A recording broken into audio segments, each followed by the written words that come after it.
હાલો મિત્રો, આપણે આ જવાનું છે વીજળી બારે, જે મહુવાથી 10 કિલોમીટર આગળ થાય, બરોબર ને વીજળી પડે અને કેટલું નુકસાન કરે એ તમને હું આજ બતાવીશ. તો આ છે ગઢડા, આ અમારા સિદ્ધાર્થભાઈ અને શૈલેષભાઈ. તો આપણે ત્રણે મિત્રો જાવ વીજળી બારે. આ હાંધી તમે લોકેશન જુઓ એકવાર ખાલી, તમે એટલે તમને મજા જ આવ્યા.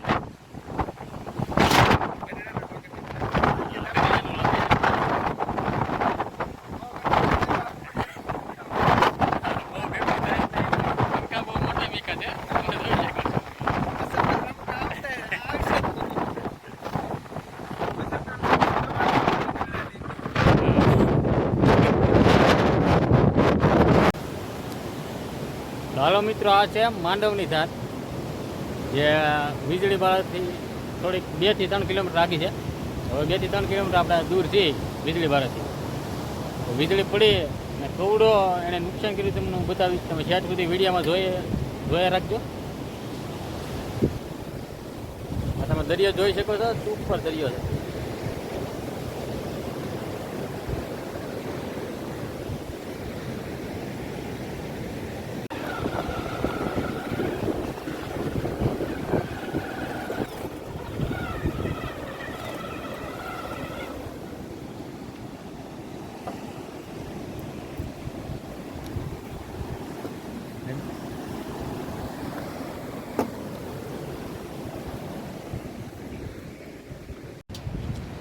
તો મિત્રો, સામે જે બતાય ત્યાં વીજળી બારું છે ને શૈલેષભાઈ અહીંના છે, તો એને વીજળી બારા વિશે વધારે નોલેજ છે. તો શૈલેષભાઈ, અચ્છા શૈલેષભાઈ અમારે ગઢડાના, તો આપણે તો ભાડ્યું નહોતું એટલે શૈલેષભાઈને હારે લાવ્યા હતી. ને તમે લોકેશન એકવાર તમે જુઓ.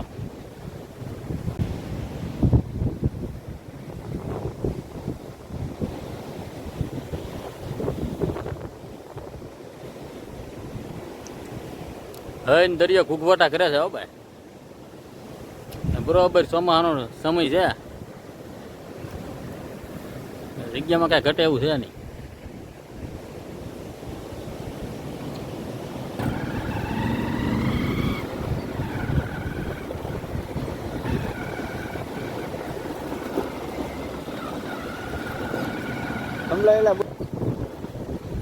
તો અહીંયા આડું પીડ્યું હતું ટ્રેક્ટર, બરોબર. તો આપણે જોઈએ હવે ગાડી આપણી નીકળશે કે નહીં.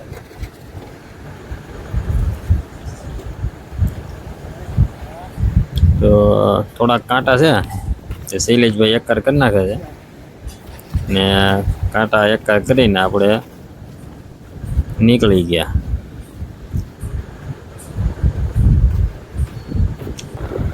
તો ત્યાંથી આપણે નીકળી ગયા છીએ. ને આજ તમે દરિયાનો લુક જુઓ, આનંદ આવે એવો. ભાઈ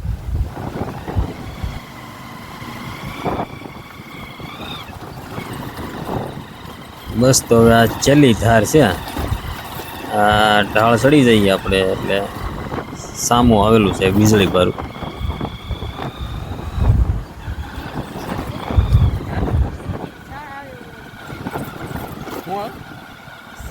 ને અહીંયા આવવું હોય તો ગમે અહીંનો માણસ જાણકાર હારે હોવો જો, નકર તો આ કાંઈ ચડે એમ છે નહીં. અને ગાડી પણ સારી હોવી જોઈએ, કેમ કે આમાં નકરા પથ્થર અને ખાડા કપચડાવાળો જ નકરો રોડ છે. અને અહીંયા તો એમ કહે છે કે અહીંયા હાવજોઈ રહી છે, તો અહીંયા જનાવર પણ છે, તો ધ્યાન રાખવાની જરૂર છે. અહીંયા થોડા દિવસે પણ જનાવરો હોય, કેમ કે આ બાજુ તો કાંઈટ જ છે, નકરો વન વિસ્તાર છે, ને આ બાજુ દરિયો છે. તો ફાઇનલી હવે આપણે વીજળી બારે પહોંચી ગયા છીએ. તો અહીંયા કરશું ગાડી પાર્કિંગ. ને સામું જે બતાય તે મહુવાની દીવાદાંડી. તો મિત્રો, ઘણા વર્ષો પહેલાં અહીંયા વીજળી પડી હતી, જે આ જાળી મારી ત્યાં વીજળી પડી અને દરિયાના કોળમાં નીકળી ગઈ હતી. અહીંયા અત્યારે જાળી મારેલી છે આડી.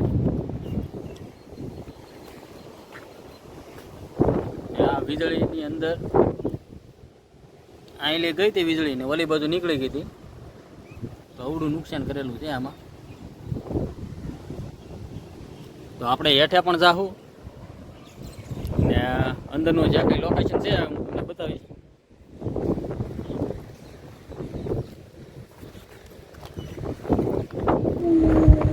તો અંદર ભોળિયો નાથ બિરાજે છે. તો આપણે ભોળાનાથના દર્શન કરીશું ને અહીંયા જે પેલા મહંત થઈ ગયા તેના દર્શન કરશું ને અત્યારે જે સંત છે તેના પણ દર્શન કરશું.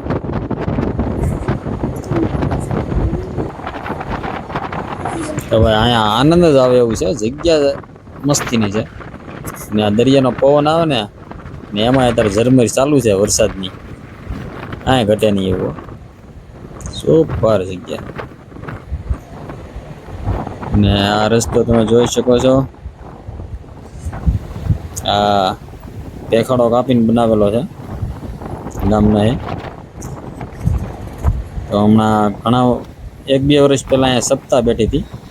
સપ્તાહ બેઠી ત્યારે આ રસ્તો પબ્લિક માટે બનાવ્યો હતો, કેમ કે બધા તો નગર દરિયાના કોળમાં આમ ડાયરેક્ટ તો ઉતરી શકાય એવું છે નહીં, બરાબર? એટલે આ રીતનું બનાવેલું હતું. તો સામા એક સાધુ બતાય છે, તો આપણે સાધુના પણ દર્શન કરી અને આગળ જઈશું.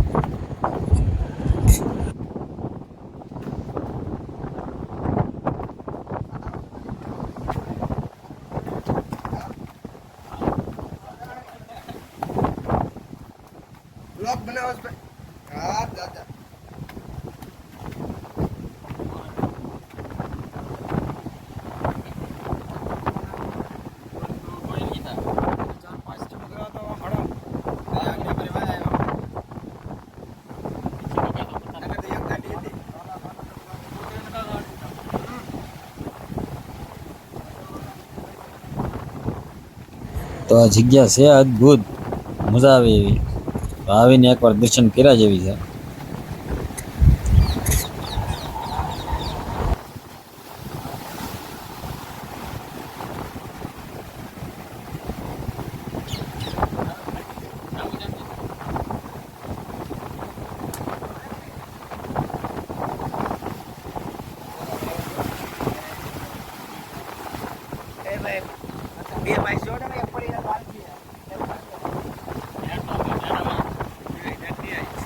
તો આ જગ્યા ઉપર આપણે ઊભા રહી તો દરિયાના મોજાની ઝેણ આવે છે કે વરસાદ કરે છે, એ તમે અનુભવ ન કરી શકો. બહુ આમ મિત્રું વરસાદ આવે છે.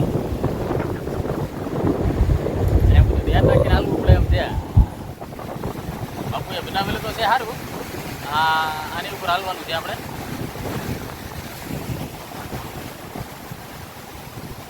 દરિયો હે ગુગવાટા મસ્તી ના કર્યા જાવ ભાઈ. ખાલી તમે એના લોડ જુઓ, લોડ કેટલા આવે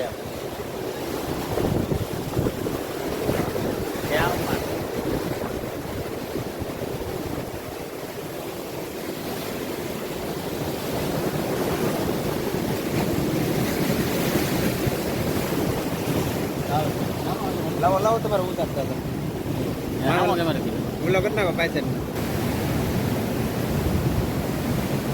તો આ છે વીજળી ભરું, જે વીજળી બહાર નીકળી ગઈ હતી તોડીને. તો હવે આપણે ત્યાં જાઉં ને અંદર જઈ ને ભોળાનાથના કરીશું દર્શન.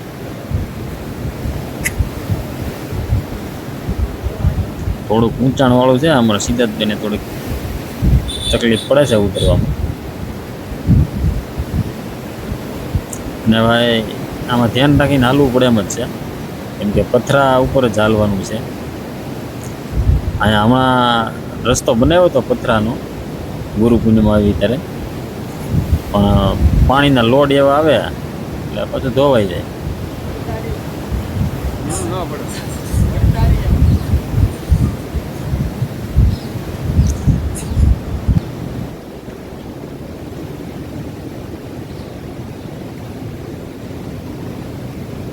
આ લોકેશન ને આ નજારો તમને બીજા ક્યાંય જોવા નહીં મળે.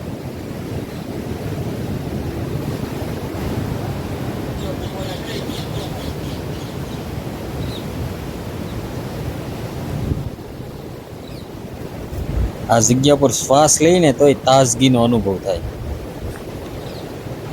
એટલે આમ શુદ્ધ હવા છે અહીંયા. હવે આપણે જઈને ભોળાનાથના દર્શન કરીશું અને બાપુના પણ દર્શન કરીશું.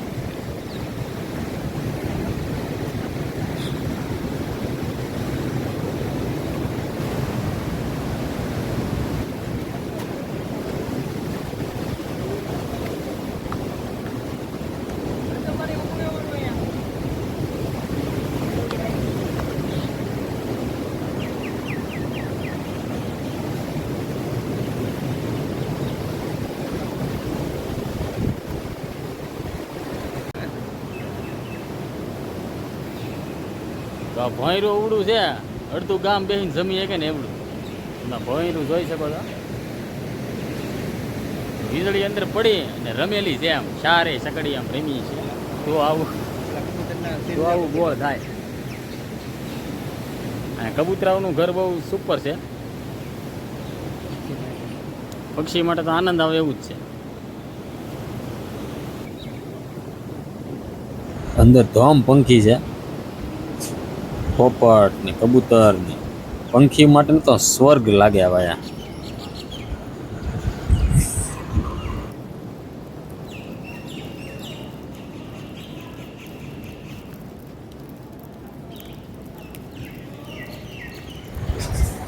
તો અહીંના જે પેલાના મેન સંત થઈ ગયા તે ઈશ્વરગીરી બાપુ. તો આપણે ઈશ્વરગીરી બાપુના દર્શન કરીએ.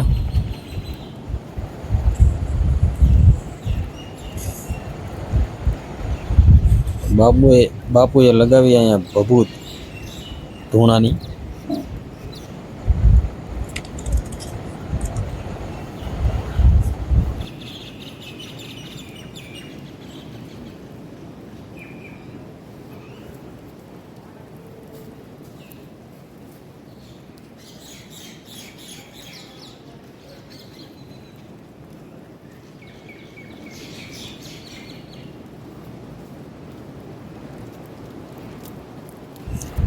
તો વીજળીએ આ ગુફા બહુ મસ્તીની બનાવી દીધી છે. અહીંલી વીજળી પડી હતી અને અહીંયા નીકળી ગઈ હતી.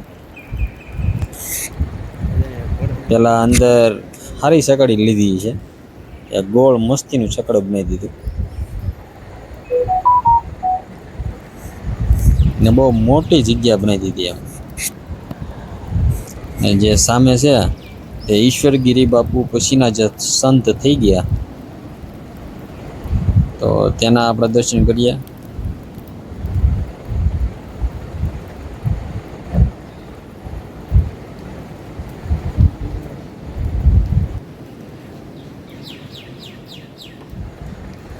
અખંડાનંદ બાપુએ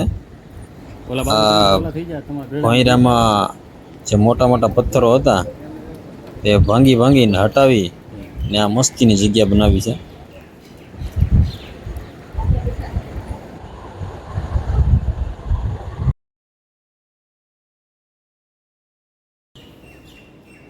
ભોંયરાની અંદર છે ભોંયરું, અને એમાં ભોળાનાથ બિરાજે છે. તો આપણે ભોળાનાથના પણ દર્શન કરવાના છે.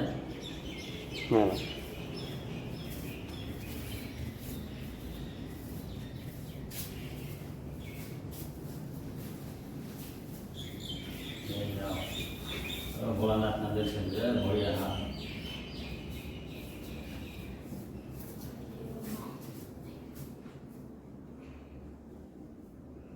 ભોળાનાથ સૌની મનોકામના કરે પૂરી. આપણી તો પહેલા કરી. જય ભોળાનાથ. ને જો તમે વિડીયો જોતા હોય તો વિડીયોને લાઈક કરો, શેર કરો અને સબસ્ક્રાઇબ કરો. ભોળાનાથ તમારી જે કાંઈ મનોકામના છે એ કરશે પૂરી. જય ભોળાનાથ.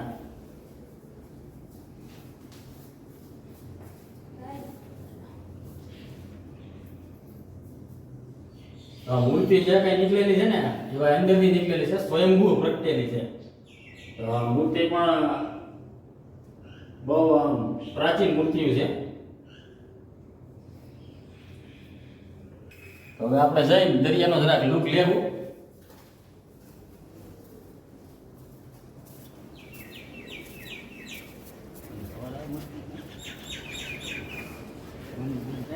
અંદર અવાજ આવે બહુ મસ્તી ઘૂમ ઘૂમ થાય ના ના ના હંખ વગેરે હોય તો બહુ મજા આવે. અંદર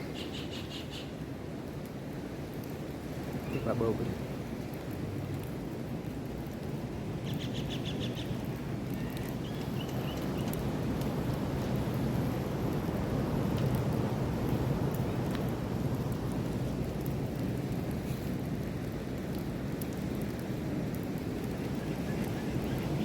બાપુમાં બે પકડી બાપુમાં બે પકડી બે હોય ચાલો હિન્દીમાં હોય અંદર આપણે હિન્દીમાં આવ્યા ને કંઈક લેતા આવ્યા તો દૂધ બૂધ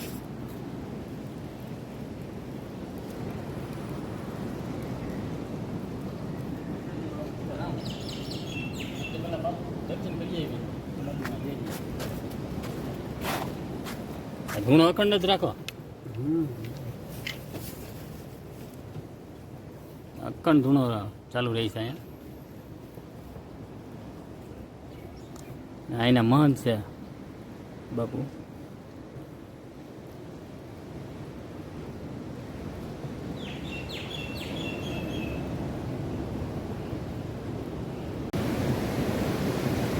જગ્યા બહુ સુપર છે આવીને દર્શન કરો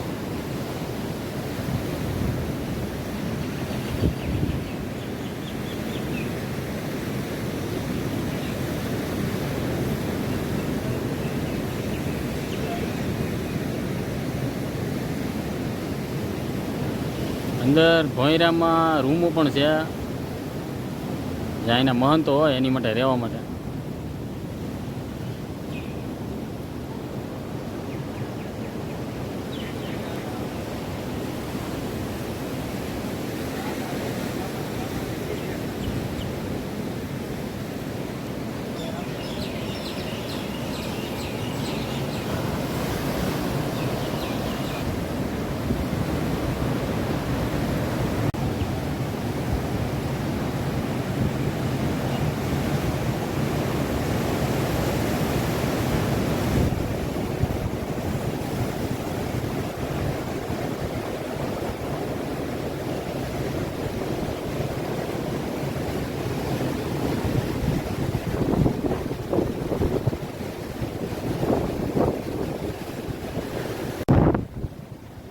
તો બાપુ જે જગ્યા ઉપર ઊભા હતા એ જગ્યા ઉપર ત્યાં પણ ઊભો રહીને અનુભવ કર્યો.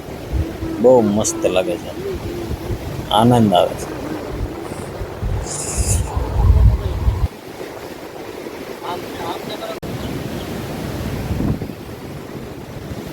દરિયાનો યો આનંદ મોજ મસ્ત રામો ભાઈ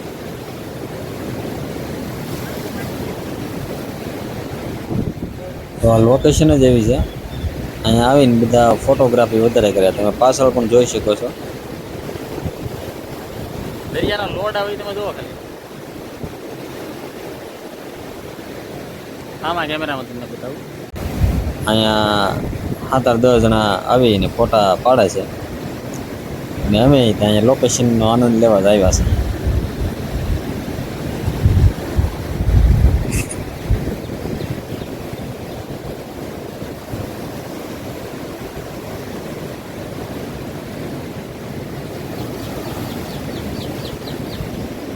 તો અહીંયા તમારે આવવું હોય તો તમે ગરડાથી પણ આવી શકો અને બંદરથી પણ આવી શકો. ગરડાથી મહુવાથી ગરડા 9 કિલોમીટર, ત્યાંથી 2 કિલોમીટર, 11 કિલોમીટર જેવું થાય. અને બંદરથી હાલો તો બંદર 7 કિલોમીટર અને બંદરથી આ વીજળી બારું 2 કિલોમીટર એટલે 9 કિલોમીટર જેવું થાય. તો બે જગ્યા પર તમે આવી શકો.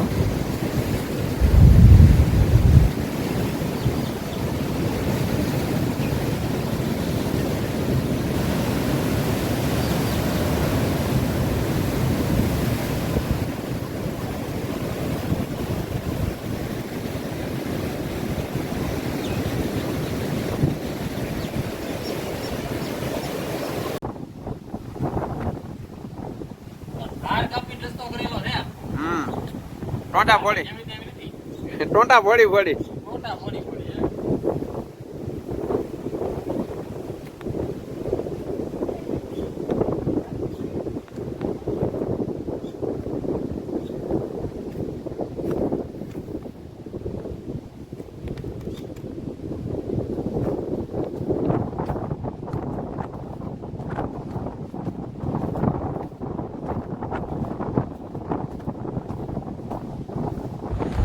તો અત્યાર સુધી મારા વિડીયામાં બની રહ્યા એ માટે તમારો આભાર. અને વિડીયાને કરી દો લાઈક અને ચેનલને કરી દો સબસ્ક્રાઈબ.